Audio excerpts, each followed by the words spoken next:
या विश्वाला शांतीचा संदेश देणारे महाकरुणी तथागत गौतम बुद्ध, नाचू कीर्तनाचे रंगी ज्ञानदीप लावू जगी, या उक्तीतून अखंड भारतभर या भागवत धर्माची पताका अखंडपणे तेवत ठेवणारे संत नामदेव महाराज. संन्यासाची पोरं म्हणून ज्यांना हिणवलं गेलं, संन्यासाची पोरं म्हणून ज्यांना वाईट टाकलं गेलं, त्याच माणसासाठी या विश्वाचं पसायदान लिहिणारे माऊली ज्ञानेश्वर महाराज. जे का रंजले गांजले त्याची मने जो आपुले, तोची साधू ओळखावा देव तेथेची जाणावा, या सरळ आणि सोप्या शब्दामध्ये संतांची आणि साधूची व्याख्या सांगणारे जगतवंदनीय जगद्गुरु तुकोबाराय.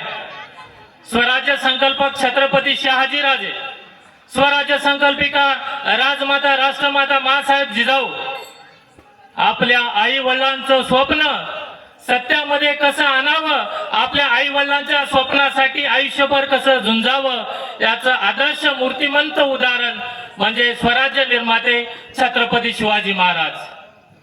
या महाराष्ट्राच्या मातीसाठी कसं जगावं, या महाराष्ट्र मातीसाठी या रक्तामध्ये शेवटचा थेंब असेपर्यंत, या देहाच्या शेवटच्या श्वासापर्यंत या मातीसाठी कसं झुंजावं हे आपल्या कृतीतून दाखवून देणारे छत्रपती संभाजी महाराज.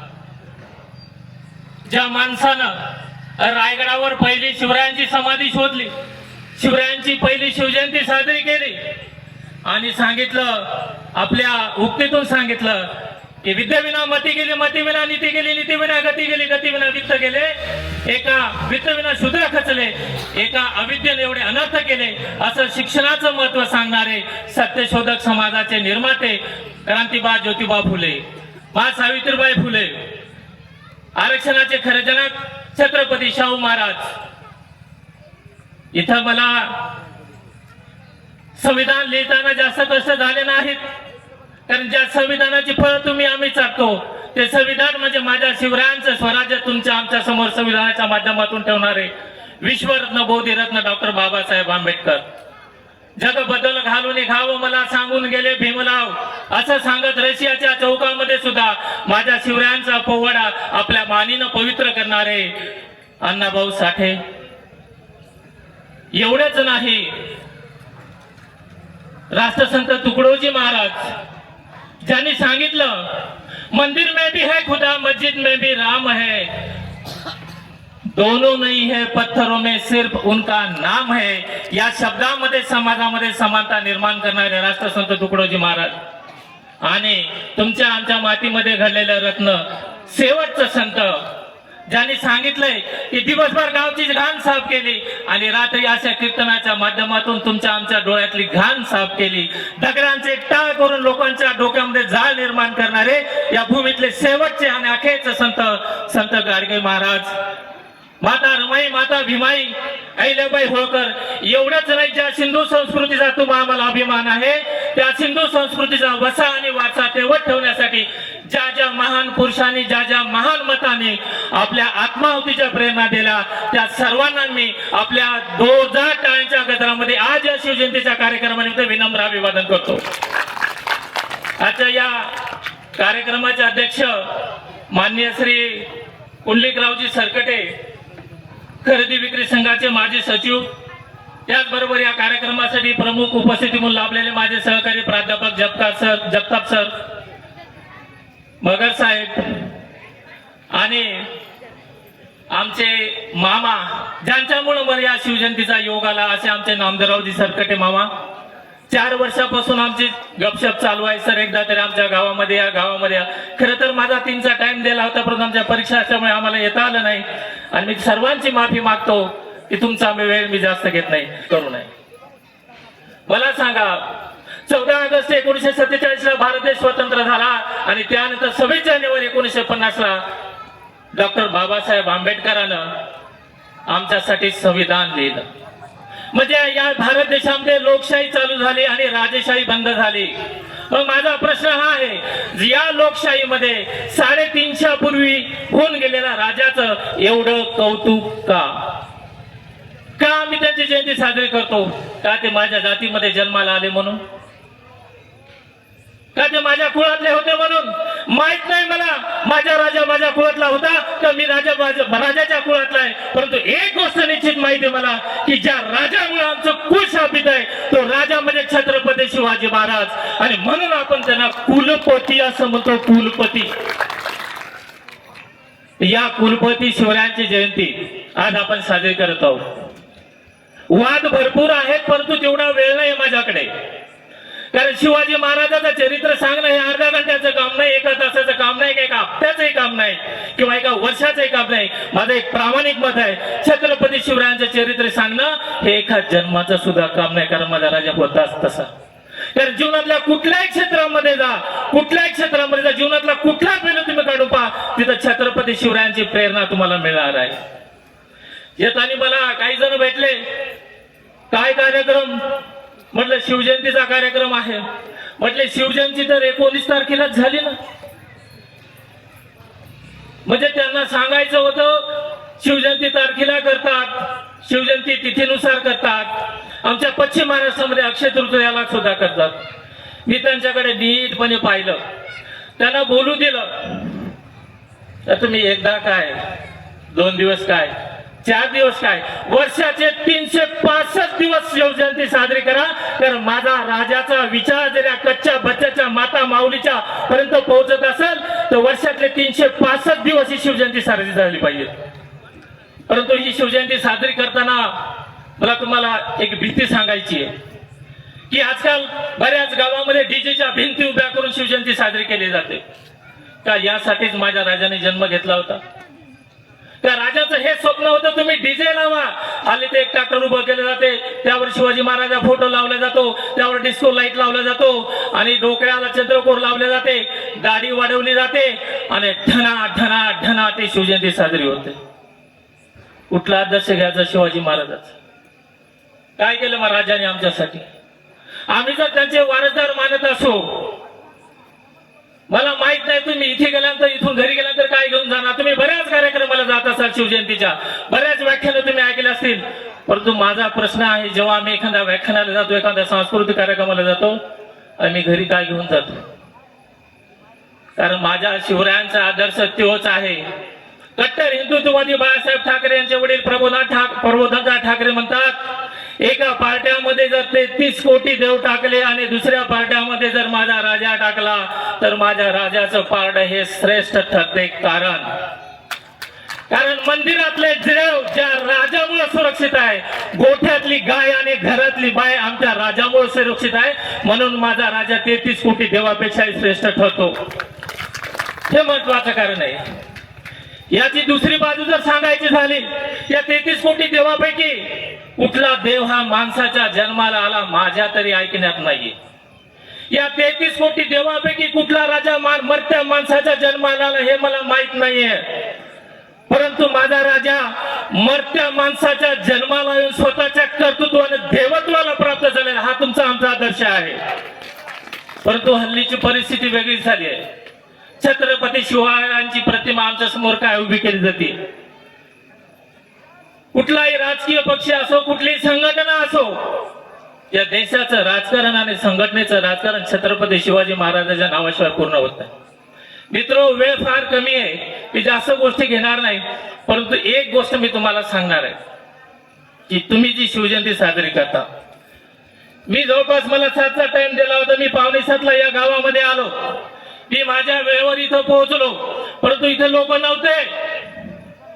इथे अनाउन्समेंट केली होती या कार्यक्रम सुरू होणार आहे. घरोघरी जाऊन प्रत्येकाला सांगितलं असेल चला आज शिवजयंतीच्या व्याख्यानाचा कार्यक्रम आहे, नाही झाले. त्यामुळं या व्यवस्था करणाऱ्या मंडळीला माझी विनंती, नाराज व्हायचं काही कारण नाही. कारण इथं 30 माणसं उपस्थित आहेत. या मंडपामध्ये 30 माणसं उपस्थित आहेत ज्यांच्या धमन्यामध्ये छत्रपती शिवरायांचं रक्त आहे आणि डोक्यामध्ये शिवाजी महाराजांचा आदर्श आहे. तीच लोक इथं उभे बाकीकडे झोपलेली आहेत. ती जरा सरळ बोलणारा वक्ता आहे. कारण त्यामुळे कोणी वाईट मानून घ्यायचं नाही. जे आहे तिथं समाधान मानून आपण पुढे जाऊया. मित्र, हल्ली शिवजयंती साजरी करण्याचे प्रकार बदललेले आहेत. प्रत्येक जण आपापल्या परीने योगदान देतोय. तुम्ही आणि आम्ही शिवरायांचे मावळे, ज्याच्या त्याच्या परीने आपण शिवजयंतीला योगदान देतो. काही जण रांगोळी काढून शिवजयंती साजरी करतात, काही जण शिवरायावर ग्रंथ लिहून शिवजयंती साजरी करतात, काही जण कीर्तन करून शिवजयंती साजरी करतात. आमच्यासारखे व्याख्यान करून सुद्धा शिवजयंती साजरी करतात. प्रकार वेगवेगळे, चांगली गोष्ट आहे, असू द्या, पण अंतिम ध्येय एकच आहे, शिवजयंती साजरी करणं. बघा, मी नेहमी उदाहरण सांगतो. जेव्हा आपण भक्तिवान माणसं आहोत, देवाची भक्ती करतो, एक मंदिर आहे, त्या मंदिरामध्ये भक्ती करायला एक जण पायी जातो, एक जण बैलगाडीत जातो, एक जण घोड्यावर जातो, एक जण कारमध्ये जातो. माध्यम वेगवेगळी आहेत. पायी जाणारा म्हणतो मी परंपरा पाळणारा माणूस आहे, मी पायी वारीला चाललो. बैलगाडीत जाणारा सांगतो मी 4 जणाला घेऊन चाललोय. बैलगाडीवाला म्हणतो मी 4 जणाला घेऊन चाललोय. तो घोड्यावरला बघा एकटाच चाललाय. तो घोड्यावरला म्हणतो मी घोड्यावर चाललोय, पण तो गाडीवाला बघा त्याला किती माळ झालाय, तो पेट्रोल जाळून देवाला जातोय. मित्र, माध्यम वेगवेगळी असू शकतात, सांगण्याचा उद्देश हाच आहे. परंतु अंतिम ध्येय हेच आहे. जेव्हा चौघही त्या मंदिरामध्ये जातात तेव्हा हे मार्ग सगळे विसरले जातात आणि तिथं एकच गोष्ट शिल्लक राहते, तो म्हणजे भक्तीचा भाव. आणि हा भक्तीचा भाव कुणाकडे जात असतो? वारकरी मंडळी बोला, भक्तीचा भाव कुणाला आपल्याला अर्पण करायचा असतो? परमेश्वराला. अगदी बरोबर आहे, टाळ्या वाजवून त्याच्यासाठी. हे संस्कार होणं गरजेचे आहे. मग हीच गोष्ट जर आम्ही शिवजयंतीच्या बाबतीमध्ये करू, कोणी रांगोळी करून करते, कोणी पुस्तक लिहून करते, कोणी कीर्तन करून करते, व्याख्यान करून करते, परंतु ही शिवभक्ती एकच आहे. माध्यम जरी वेगवेगळी असली, शिवभक्ती एकच आहे. मग या शिवभक्तीचा भाव कोणाकडे झाला पाहिजे रे? शिवभक्तीचा भाव कोणाकडे झाला पाहिजे? उत्तर द्या. ज्या म्हणजे हा एक संस्कार आहे आणि तो संस्कार आमच्या जिजाऊने दिलेला आहे. बघा, 2च गोष्टी सांगतो आणि माझं संपवतो. छत्रपती शिवराय 8 वर्षाचे आहेत. म्हणजे स्वराज्य म्हणजे कशाची नांदी आहे? बुलढाण्यातील जाधव घराणे सिंदखेडचे आणि संभाजीनगरमध्ये वेरूळचे भोसले घराणे, दोन्ही घराण्याचा मिलाप म्हणजे स्वराज्य आहे. ज्यावेळेस छत्रपती शिवराय लहान होते त्यावेळेस बेंगळूरला घेऊन गेल्या राजमाता जिजाऊ मायसाहेब. इथं माझ्या माता मावल्या बसलेल्या, तुमच्यासाठी खास करून सांगतोय. रात्री बाळाला शिवाजी राजाला मांडीवर घेतलं आणि त्या गोष्टी सांगायच्या शिवबाराजे. इथं विजयनगरचं साम्राज्य होतं, इथं पुत्रा सुद्धा उपाशी मरत नव्हता. इथल्या माता मावल्या ताट अभिमानाने ते जगत होत्या. इथला शेतकरी सुखी होता. इथले लोक गुन्ह्याने नांदत होती. असे त्यांना त्या सांगत होत्या. शिवरायांना वाटायचं किती चांगलं राज्य होतं इथं. आणि सकाळ झाली, जिजाऊ मायसाहेब शिवरायांना उंच डोंगरावर घेऊन जायच्या आणि सांगायच्या, शिवबाराजे थोडं खाली बघा डोंगराच्या, तुम्हाला काय दिसतंय? शिवबाराजे बघायच्याने सांगायचे, मासाहेब भग्न झालेली घरं आहेत, श्वापदाच्या इथं उच्छाद मांडलेला आहे, इथं वस्ती सुद्धा नाहीये. राजमाता म्हणायच्या, शिवबाराजे रात्री मी तुम्हाला जी गोष्ट सांगायची, ज्या राज्याची विजयनगरच्या गोष्ट सांगायची, ते इथं गुण्यागोविंद नागनानं राज्य होतं. परंतु परकीयाची आक्रमण झाली, त्यांनी कत्तली केल्या आणि राज्य संपवलंय. परंतु शिवबाराजे एक गोष्ट ध्यानात ठेवा, माझ्या महाराष्ट्राच्या मातीमध्ये सुद्धा हेच घडतंय. माझा महाराष्ट्र सुद्धा सुजलाम सुफलाम होता, परंतु या परकीय यौवनाने आक्रमण करून माझ्या महाराष्ट्राची माती ही नासवलेली आहे. आणि परत त्यांना आव्हान करायच्या की बाळराजे, कोणी असा येईल का की जो माझ्या महाराष्ट्राच्या मातीला स्वाभिमान मिळवून देईल? कोणी असा येईल का की माझ्या महाराष्ट्राच्या लेकीबाईच्या इज्जतीची जी लखतराची वेशीला टांगली झाली त्यांचं रक्षण होण्यासाठी येईल का कोणी? त्यावेळेस शिवबाराजे लहान होते, हाताच्या मुठी आवळायच्या आणि घट्ट करून महासाहेबाकडे म्हणायचे, हो हो महासाहेब मी करेल ते. 7-8 वर्षाचे शिवबाराजे होते. पण प्रश्न आहे, आज 7-8 वर्षाचे आमचे शिवबाराजे काय करतात? हा सगळ्यात महत्वाचा प्रश्न आहे तुमच्यासाठी. कारण संगोपनाची जबाबदारी आपली आहे. हल्लीची पिढी ही मोबाईल मध्ये गुंतलेली आहे. आमची आई चुलीमध्ये काड्या घालते, स्वयंपाक करते, परंतु स्वयंपाक करताना जर आमच्या आईला चटका लागला तर समोर बसलेल्या आमच्या मुलाला संवेदना होत नाहीत, त्यांना थोडाही काही वाटत नाही. परंतु त्यांनी फेसबुकला टाकलेली पोस्ट जेव्हा त्याला लाईक्स कमी येतात तेव्हा त्या आमच्या मुलाच्या संवेदना जागे होतात, परंतु आमच्या आईच्या प्रति संवेदना जागे होत नाही. हे मोबाईलचे परिणाम आमच्या आजच्या राज्यावर होत आहेत. माझा प्रश्न आहे तुम्हाला, मी म्हणणार नाही मी मोबाईलच्या विरोधात नाहीये, कारण जमाना बदला निसर्गाचा नियम आहे, आणि ज्याने निसर्ग नियमाच्या विरोधात वाढला त्याची प्रगती होणार नाही. जरूर द्या मोबाईल, 1 लाखाचा मोबाईल द्या, 1.5 लाखाचा मोबाईल द्या, माझं काही म्हणणं नाही. परंतु 1 लाखाचा मोबाईल ज्यावेळेस तुमचा मुलगा मागेल त्याला सांगा, बाळा 1 लाखाचा नाही, मी तुला 1.5 लाखाचा मोबाईल घेतो, परंतु 50 रुपयाचं शिवचरित्र एकदा वाचा होता. बाळा तिला 1.5 लाखाचा नाही 2 लाखाचा मोबाईल घेऊन देतो, फक्त 1 वर्ष तालमीत काढ एकदा अगोदर. आणि जेव्हा हा तुमचा मुलगा ऐकेल ना, मला सांगताना अतिशय अभिमान वाटतो. तू मोबाईल काय त्याच्यापेक्षा इंटरनेट वापरू द्या, तुम्हाला कधी तो विसरणार, तो खरा तुमचा शुभ असेल. आम्ही कधीच मुलाला विचारत नाही की तुझा आदर्श काय आहे. कधीतरी आम्ही विचारलं का हो, का बेंगलोरून ज्यावेळेस छत्रपती शिवाजी महाराज निघाले, माझा प्रश्न आहे, कधी कधी प्रश्न पडतात, तुम्हाला इकडे बापाला सुद्धा प्रश्न पडतात. पुढचं लेकरू जेव्हा मोठं होते, जेव्हा ते लग्नाला येते, आता त्याच्यावर मी जास्त बोलणार नाही. कधी कधी बापाला ऐकू येते, याच्या बापाने ते केलं, त्याच्या बापाने त्याच्यासाठी केलं, बाबा तुम्ही माझ्यासाठी काय केलं. कधी कधी ऐकायला मिळते. अगदी प्रामाणिकपणे सांगा, कुणातरी बापाने शब्द ऐकले असेल पोराच्या तोंडून की बाबा तुम्ही माझ्यासाठी काय केलं. त्या मुलांना सांगा ताट अभिमानानं.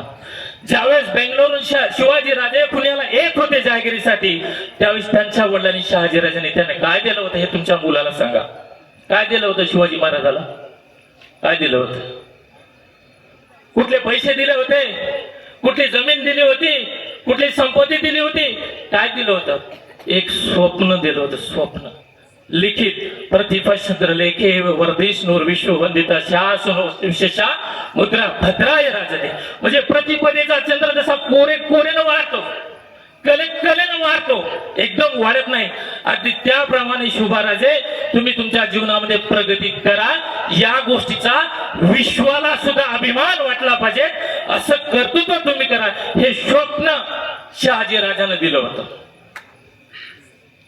मग ज्यावेळेस आमचा मुलगा आम्हाला विचारतो बाबा माझ्यासाठी काय केलं, त्याला हे सांगा की बापानी काय द्यायला पाहिजे. माझं तुम्हाला आव्हान राहील, कोणाचं लेकरू शिकत असेल, तो ज्या खोलीमध्ये अभ्यास करतो, ज्या खोलीमध्ये झोपतो, जिकडे त्याचे पाय करून झोपतो ना, त्या पायाकडल्या भिंतीवर त्याचं स्वप्न लावा, कारण उठल्यानंतर त्याला दिसलं पाहिजे माझे स्वप्न, ही बापाची जिम्मेदारी आहे. आणि थोडं बापाने सुद्धा शहाजीराजे व्हायचं शिका. कारण निवळ पोराला जरी सांगितलं, पोरं फार आलीचे लय हुशार आहेत. एक उदाहरण सांगतो. 31चा दिवस होता, रात्रीचे 12-1 वाजले होते. बाप चिंताचूर होता, लेकरू घरामध्ये आला नाही. आणखी कुठे गेला असेल बेन, नक्कीच पार्टीला गेला असेल. माझा विरोध नाही पार्टीला जायला, माझा विरोध नाही, कारण एकदा एका गावामध्ये मी बोलून फसलो. पार्टीला माझा विरोध नाही.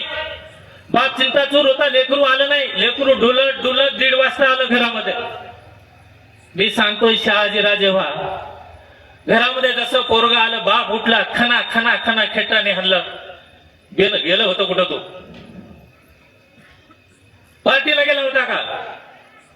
पोरग मुकाटन राहिलं, रडलं, ओमसून रडलं आणि पलंगावर जाऊन झोपलं. परत सुद्धा बापाला राग आला, परत हाना गेला, बाबा का मारताय. कारण बापानं काय पाहिलं होतं, लेकरू झोपायच्या अगोदर पॅन्ट ज्या खिशाला अडकं होती ते खिशे चेक केले. त्या खिशामध्ये दारूची शिशी, तंबाखूची पुडी, गुटख्याची पुडी दिसली होती, म्हणून परत बापाला मार गेला. पोरग रडू सांगायला बापा काय झालं. ते म्हणते बेन्या, ही दारूची शिशी, ही चुन्याची डब्बी, गुटख्याची पुडी तिच्या खिशात निघली. ते कपाळाला आणून देते, बाबा तुम्ही ज्या पॅन्टीतून काढलं, ही पॅन्ट तुमची आहे, माझी नाही. त्यामुळे शहाजी राजाने थोडा विचार करावा. मुलाला आपल्याला काय संस्कार द्यायचे असेल तर अगोदर आपण शहाजी राहावं, आपण बदलावं. दुसरी घटना आहे माझ्या माता माऊलीसाठी, जास्त वेळ घेणार नाही.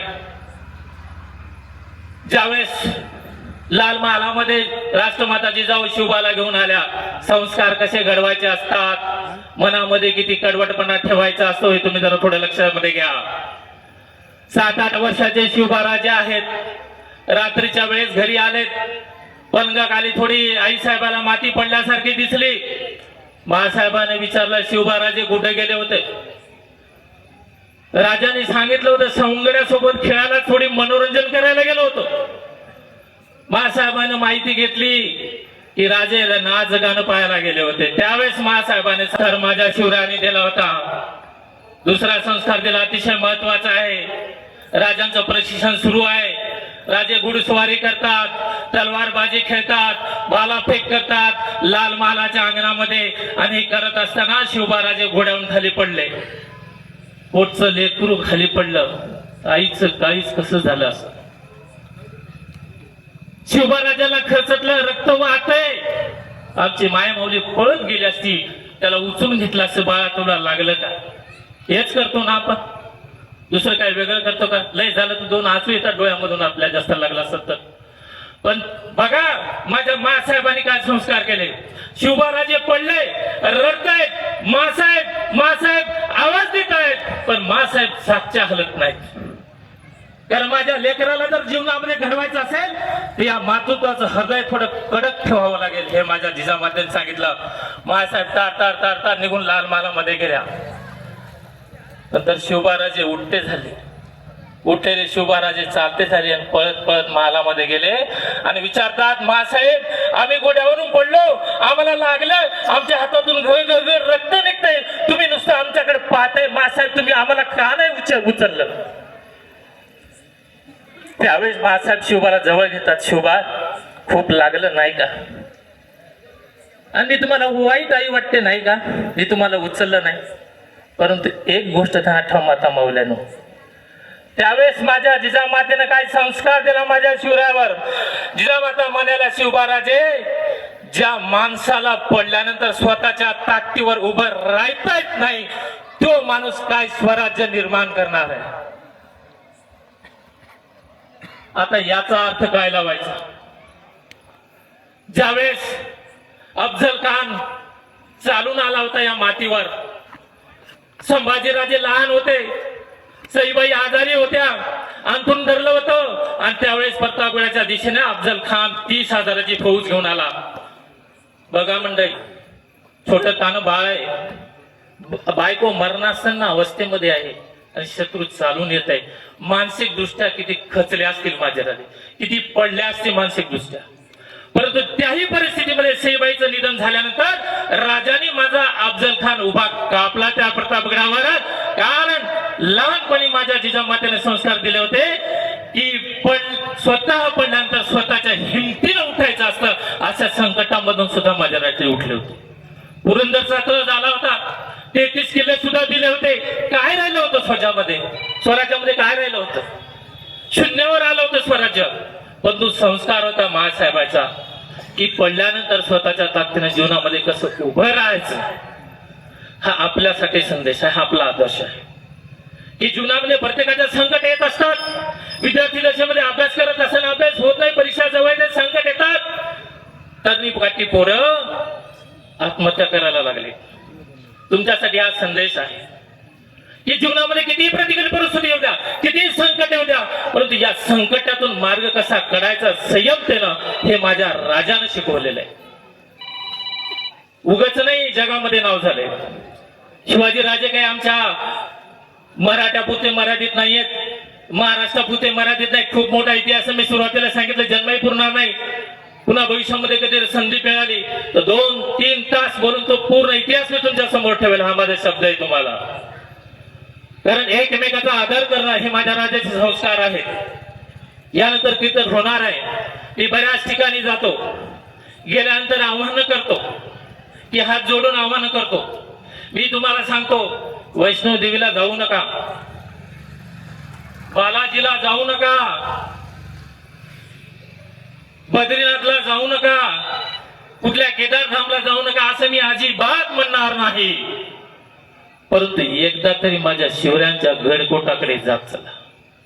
ज्या गडकोटाच्या साक्षीनं माझं स्वराज्य उभं राहिलं त्या गडकोटावर जा. तिथल्या दरवाजाकडे बघा, माझ्या मावळ्याने त्या दरवाजाच्या खिंडी कशा राखल्या असतील. तिथल्या बुरुजाकडे बघा, माझ्या मावळ्याने स्वतःच्या आत्महत्येतून बुरुज कसे राखले असतील.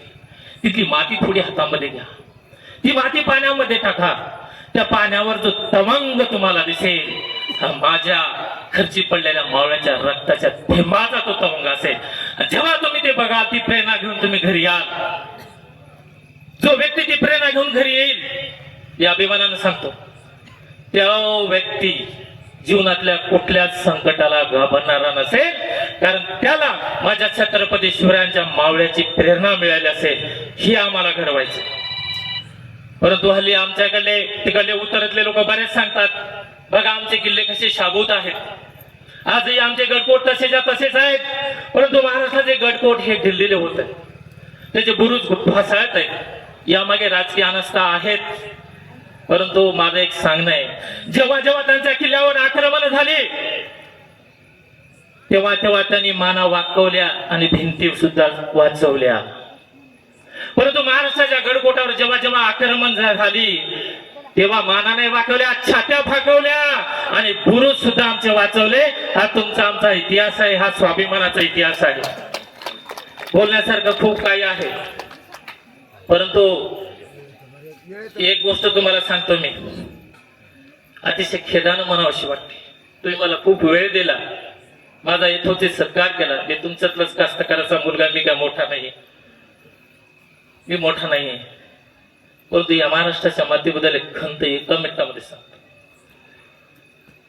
की होतात दररोज युद्धे होतात युद्धे इथे दररोज, परी श्रीकृष्ण आज नाही.